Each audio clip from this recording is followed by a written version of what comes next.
Hello viewers, আজকে সিনেমার গল্পটা বলবো। তার নাম হচ্ছে গুপ্ত। এটা একটা মার্ডার মিস্ট্রি। তবে চলুন জেনে আসা যাক এই সিনেমার পুরো গল্পটা। গল্প শুরুটা হয় গভর্নর জয় সিং সিনহাকে দিয়ে। তিনি একটা মিটিংয়ের বন্দোবস্ত করে, যেখানে বেশ গণ্যমান্য ব্যক্তিরা এসছে। একটা বিষয় নিয়ে এখানে আলোচনা হচ্ছে, গভর্নর সিনহার সবার রায় চায়। তবে এখানে সবাই তাদের নিজের স্বার্থ অনুসারে রায় দিচ্ছে। সবাই গভর্নর সিনহার থেকে নিজের স্বার্থ উদ্ধার করতে চায়।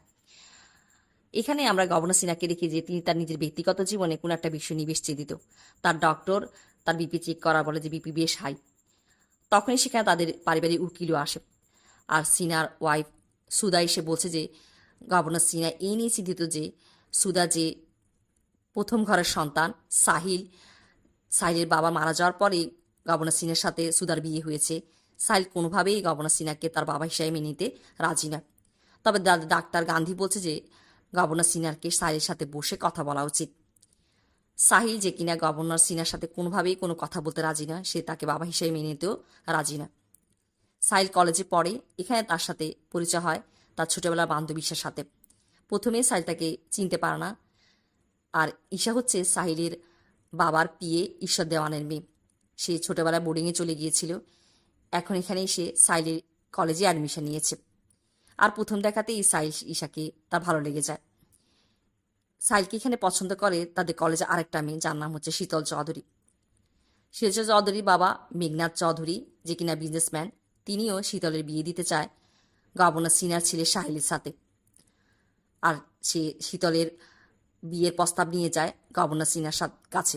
এখানে গভর্নর সিনহা বিয়ের জন্য রাজি হয়ে যায়। ওদিকে আমরা সাহিলকে দেখছি যে সাহিল ঈশার সাথে বসে কথা বলছে তার বাসায়। তারা একটা ফটো অ্যালবাম দেখছিল। ঈশা আর সাহিল দুজনকে পছন্দ করে ফেলে। ঈশার বাবা আসলে সাহিল ঈশার বাবাকে আর ঈশাকে তার বার্থডে পার্টির জন্য ইনভাইট করে। সাহিলের বার্থডে পার্টি দেখে আমরা দেখি যে সবাই এসছে। ঈশা তার বাবা এসে আসে। সাহিলের বাবা গভর্নর সিনহা এখানে এই অ্যানাউন্সমেন্ট করে বসে যে সাহিলের সাথে শীতলের এঙ্গেজমেন্ট হবে। আর এতেই সাহিল রেগে যায়। সে সবার সামনে বলে যে সে ঈশাকে পছন্দ করে।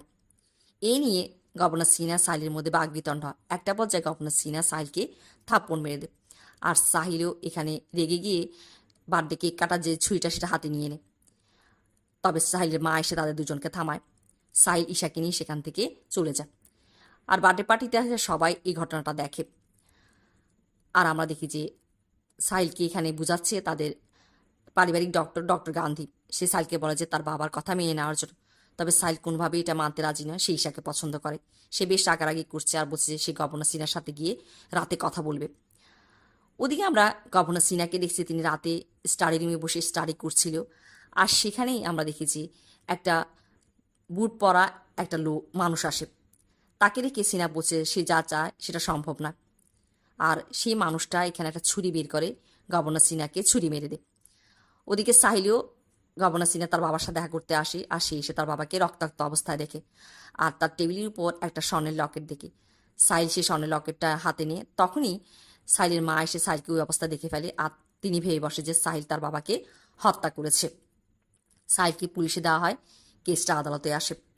আদালতে এখানে সবাই সাহিলের বিরুদ্ধে সাক্ষ্য দেয়। কেননা সবাই বার্থডে পার্টিতে সাহিল যা করেছে তা দেখেছে। সাহিলের মাও সাহিলের বিরুদ্ধে সাক্ষী দেয়। ওদিকে সাহিলের কেসটা তাদের যে পারিবারিক উকিল লড়তে এসছে, তিনিও আদালতে এটা বলে যে তিনি সাহিলের পক্ষে লড়তে চায় না। কেননা তারও এটা মনে হয় যে সাহিলের বাবা গভর্নর সিনহাকে হত্যা করেছে। কেননা গভর্নর সিনহা এই উইল করে গিয়েছিল যে তার মরার পর সাহিল তার সমস্ত সম্পত্তির মালিক হবে। আর সাহিল এই জন্যই তার বাবাকে হত্যা করেছে। আর সমস্ত সাক্ষ্য প্রমাণ সাহিলের বিপক্ষে যাওয়ায় সাহিলকে 14 বছরের কারাদণ্ড দেওয়া হয়। এখানে আমরা দেখি যে ঈশা ভেঙে পড়েছে। আর সাহিল যাওয়ার আগে ঈশাকে এই সান্ত্বনা দিয়ে যায় যে তাকে ভরসা রাখার জন্য যে সাহিল কাউকে তার বাবাকে হত্যা করেনি। আর এখানে আমরা দেখি যে শীতলও আসে। শীতল সাহিলকে এখনও পছন্দ করে, তাকে ভালোবাসে।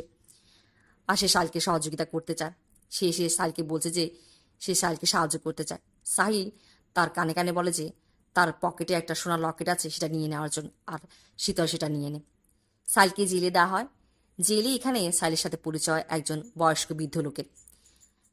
সে সাহিলকে তার সমস্ত কাহিনী শোনার পর বলে যে তাকে নিজেকে নির্দোষ প্রমাণ করা উচিত। আর এই জন্য সাহিলকে এই জেল থেকে পালাতে হবে।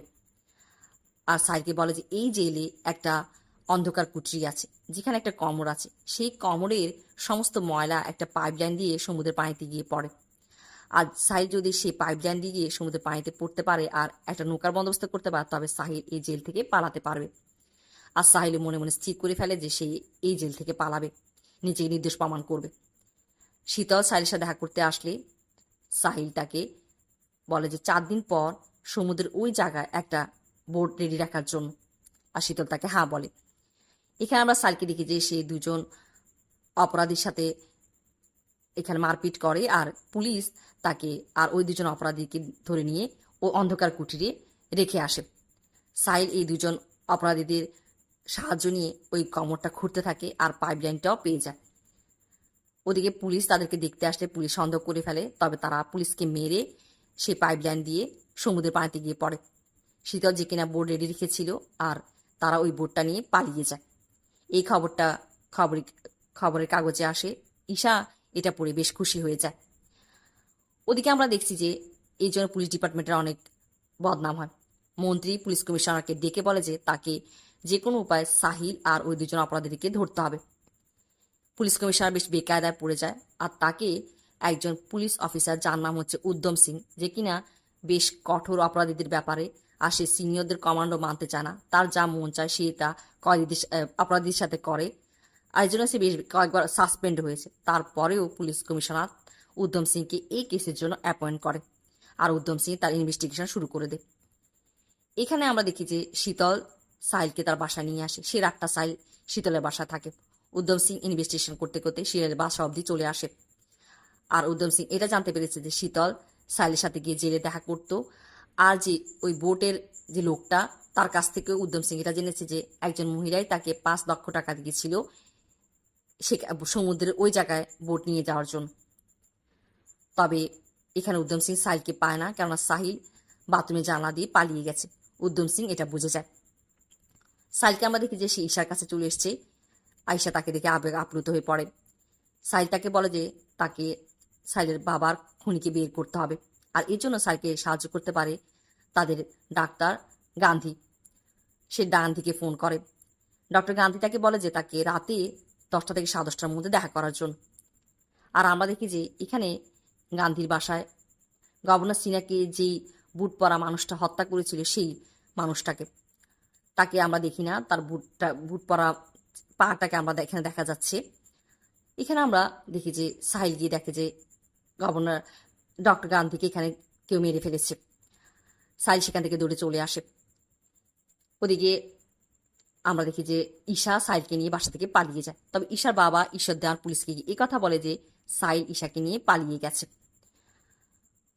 ঈশা আর সাহিল একটা জায়গায় থাকতে শুরু করে। এখানে সাহিল তার বাবার যে উইল সেটা খুঁজে বের করে তার ছোট ভাইকে দিয়ে, আর সেই উইলটা সে পড়ে। সেখানে লেখা থাকে যে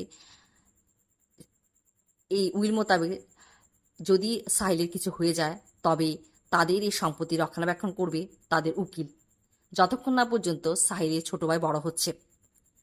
আর এটা পড়ে সাহিলের এটাই সন্দেহ হয় যে তাদের উকিলই তার বাবাকে হত্যা করেছে, আর সে গিয়ে উকিলকে মারতে শুরু করে। তবে উকিল কোনোভাবে এটা স্বীকার করে না যে সে সাহিলের বাবাকে হত্যা করেছে। সে বলে যে সে সাহিলের বাবাকে হত্যা করেনি।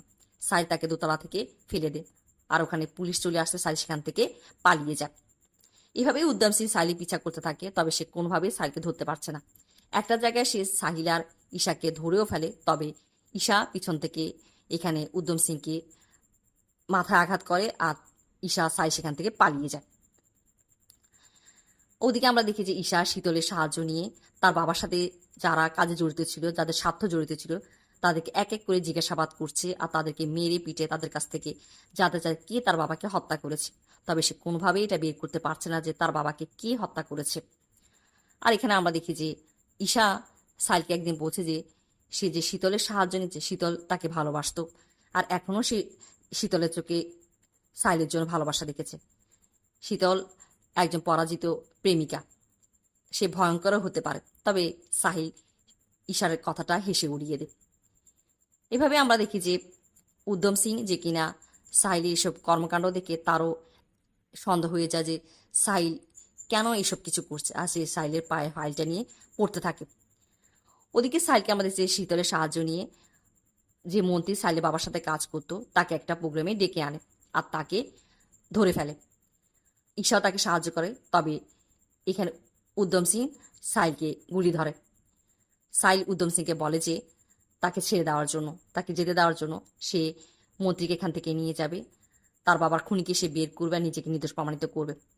উদ্যম সিং তাকে ছাড়তে না চাইলে সাইল তাকে বলে যে তাকে গুলি করে দেওয়ার জন্য, আর না হলে তাকে ছেড়ে দেওয়ার জন্য। আর উদ্যম সিং সাইলকে ছেড়ে দেবে। সে চলে যাওয়ার পর উদ্যম সিং তাদের সাব ইন্সপেক্টর নীলকণ্ঠকে বলছে যে সাইলের মধ্যে যে জিদ আর যে দেখেছে আর নিজেকে সে গুলি করতে বলেছে, একজন সত্যবাদী মানুষই নিজেকে গুলি করতে বলতে পারে।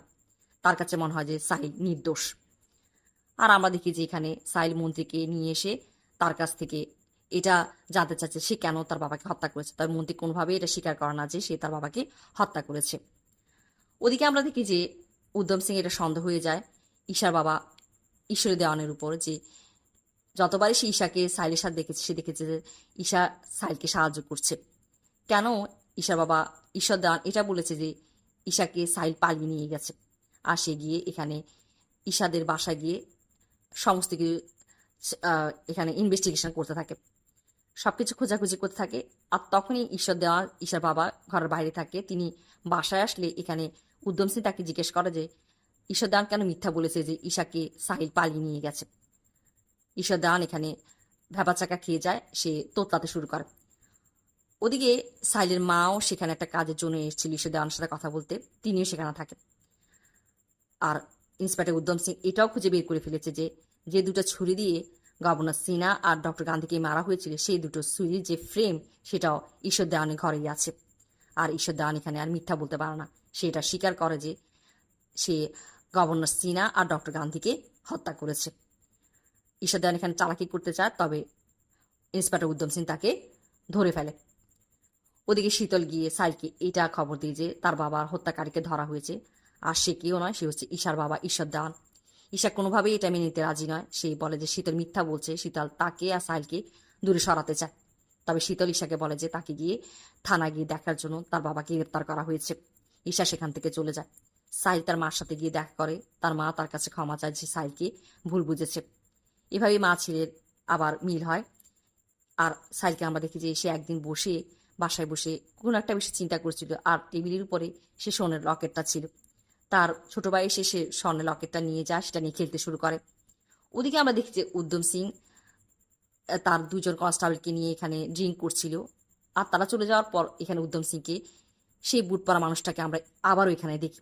আর সেই মানুষটা এসে পিছন থেকে উদ্যম সিংকে ছুরি মেরে দেয়। ওদিকে সাইলের ভাই সেই লকেটটা থেকে লকেটের মাঝের অংশটা খুলে ফেলে, আর সেটা এসে সাইলকে দেখায়। সাইল সেই লকেটটার মাঝের অংশটা খুলে দেখে যে সেখানে ঈশার ছবি। আর সে বেশ অবাক হয়ে পড়ে। সে বুঝে যায় সাইল ঈশার বাবা ঈশ্বর দেওয়ানের কাছে আসে আর তাকে সে সোনার লকেটটা দেখায়। আর এখানে ঈশ্বর দেওয়ান আর মিথ্যা বলতে পারে না। সে বলে যে ঈশাই গভর্নর সিনহা আর ডক্টর গান্ধীকে মেরেছে। আর তিনি বলতে শুরু করে যে ঈশা সাইলকে ছোটবেলা থেকে অনেক পছন্দ করে। আর সে যখন কলেজে এসে আবার সাইলের কলেজে অ্যাডমিশন নিয়ে, আর সাইলও তাকে পছন্দ করে, ভালোবাসে। ঈশা সাইলকে আবার ফিরে পায়। আর এবার সে সাইলকে হারাতে চায়নি, কেননা ছোটবেলায় যেটা হয়েছিল যে সাইল একবার সাইলকে ডক্টর গান্ধীর কুকুর কামড় দিয়েছিল। আর ঈশা সেই কুকুরটাকে মেরে ফেলে। আর ডক্টর গান্ধীটা বুঝে যায়। আর ডক্টর গান্ধী আর সাইলের বাবা গভর্নর সিনহা ঈশাকে ঈশ্বর দেওয়ানকে দিয়ে বোর্ডিং পাঠিয়ে দিয়ে সাইলের কাছ থেকে দূরে রাখার জন্য। আর এখন ঈশা সাইলকে তার জীবনে ফিরে পেয়েছে, সে সাইলকে হারাতে চায় না। তবে সাইলের বাবা গভর্নর সিনহা তাদের সম্পর্ককে মেনে নেয় না। আর বার্থডে পার্টির পরের দিন তিনি ঈশা আর তার বাবাকে ডেকে পাঠা আয়েশাকে বলে যে সাইলের জীবন থেকে চলে যাওয়ার জন্য। তবে ঈশ্বর দেওয়ান গভর্নর সিনহাকে অনেক বোঝায় ঈশা আর সাইলের সম্পর্কটাকে মেনে নেওয়ার জন্য, তবে তিনি কোনোভাবেই মানতে রাজি না। ঈশা তার বাবাকে নিয়ে সেখান থেকে চলে আসে। বাসায় এসে সে খুব চিৎকার চেঁচামেচি করে। সে কোনোভাবে এটা মানতে রাজি না যে সাইল তার জীবন থেকে চলে যাবে। তবে ঈশ্বর দেওয়ান বলছে যে তিনি কোনোভাবেই এটা বুঝতে পারেননি যে ঈশা গভর্নর সিনহাকে গিয়ে হত্যা করবে। আর আমরা দেখি যে এখানে ঈশ্বর দেওয়ান এটাও বলে যে তবে সাহিল তার বাবার খুনে ফেসে গেলে ঈশা পুলিশকে গিয়ে সারেন্ডার করতে চায়। তবে ঈশ্বর দেওয়ান তাকে যেতে দেয় না। সে ঈশাকে বলে যে যদি সাহিল তার কথা জানতে পারে সে ঈশাকে কখনোই তার জীবনে মেনে নেবে না। আর এভাবেই সে ঈশাকে পুলিশের কাছে যেতে দেয় না। ওদিকে ডক্টর গান্ধী ঈশার উপর সন্দেহ করে ফেলে, আর সেটাই সে সাহিলকে বলতে চাইছিল। এই জন্য ঈশা ডক্টর গান্ধীকেও মেরে ফেলে। এটা জানার পর ঈশ্বর দেওয়ান ঈশাকে বাঁচানোর জন্য ঈশাকে বলে যে সাহিলকে নিয়ে বাসা থেকে পালিয়ে যাওয়ার জন্য। এগুলো বলে তিনি সাহিলকে আবারও বলছে যে ঈশা সব কিছু করেছে সাহিলের জন্য, সে সাহিলকে অনেক ভালোবাসে। তবে সাহিল বলছে যে ঈশা অপরাধ করেছে, আর এই অপরাধটাকেই ঈশ্বর দেওয়ান অজুহাত দিয়ে ডাকতে চাচ্ছে। ঈশার অপরাধের জন্য তাকে সাজা পেতে হবে। ওদিকে সাব ইন্সপেক্টর পাণ্ডু সেটা বলে যে যদি ঈশ্বর দেওয়ান জেলের ভেতরে থাকে তবে ইন্সপেক্টর উদ্যম সিংকে কে ছুরি মেরেছে। আর এখানে সবার সামনে এটাই চলে আসে যে ঈশাই সব কিছুর পেছনে। ঈশ্বর দেওয়ান সাইলকে বলছে যে ঈশাকে গিয়ে থামানোর জন্য। তারা বুঝে ফেলেছে যে ঈশার নাইস টার্গেট শীতলই হবে। এইখানে আমরা শীতলকে দেখেছি শীতলের বাসা, তার বাবা মা হসপিটালে গেছে, শীতল একলা। ওদিকে ঈশা আসে শীতলের সাথে দেখা করতে। শীতল ঈশাকে দেখে তাকে কথা বলতে শুরু করে। ঈশা শীতলকে বলছে যে সে সাইলকে পছন্দ করে, তাই না? শীতলই কথাটা এড়িয়ে যেতে চায়। তবে ঈশা তাকে বলছে যে শীতল সাইলের জন্য কি করতে পারবে। আর শীতল বলে ফেলে যে সে সাইলের জন্য মরতেও পারবে। তবে ঈশা বলছে যে সেও সাইলের জন্য মরতে পারবে, তবে সাইলের জন্য সে কাউকে মারতেও পারবে। এই বলে সে ছুরি বের করে শীতলকে মারতে যায়। শীতল তার কাছ থেকে ছুরি গিয়ে নিজেকে একটা রুমে লক করে ফেলে। ওদিকে আমরা দেখি যে সাইলও ঈশাকে বাঁচানোর জন্য তার বাসায় আসছিল। ওদিকে মন্ত্রী যে বডিগার্ড সে সাইলের উপর আক্রমণ করে, আর তার দুজনের মধ্যে লড়াই হয়। আর সাহিল তাকে মেরে শীতলের বাসায় আসে। আর সে এখানে সে শীতলকে ডাকতে থাকে। শীতল তার সাহিলের আওয়াজ শুনে জানালা দিয়ে চিৎকার করে বলতে থাকে যে ঈশা পাগল হয়ে গেছে, সে তাকে মারতে চায়। ওদিকে ঈশা সাহিলকে দেখে ছুরিটা লুকিয়ে ফেলে আর বলছে যে শীতল মিথ্যা বলছে। তবে সাহিল শীতলকে ডেকে বলে যে তাকে সাহিলের কাছে আসার জন্য। শীতল দরজা খুলে দৌড়ে সাহিলের কাছে আসে, তাকে জড়িয়ে ধরে। এটা দেখে ঈশা আবারও খেপে যায় আর ছুরিটা বের করে এখানে শীতলকে মারতে যায়। ওদিকে ইন্সপেক্টর উদ্যম সিং যে কিনা সবকিছু জেনে ফেলেছে সেখানে চলে আসে আর ঈশাকে গুলি করে দেয়। ঈশা মাটিতে লুটিয়ে পড়ে, সাহিল তাকে গিয়ে ধরে।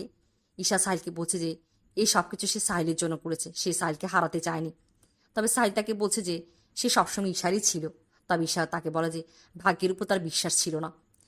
আর এই বলে সে সাহিলকে বলে যে শেষবারের মতো সাহিল তাকে জড়িয়ে ধরার জন্য। সাহিল তাকে জড়িয়ে ধরে আর ঈশা এখানে মারা যায়। এভাবেই একটা হৃদয় বিদারক দৃশ্যের মধ্য দিয়ে ঈশা এই গল্পটা শেষ হয়।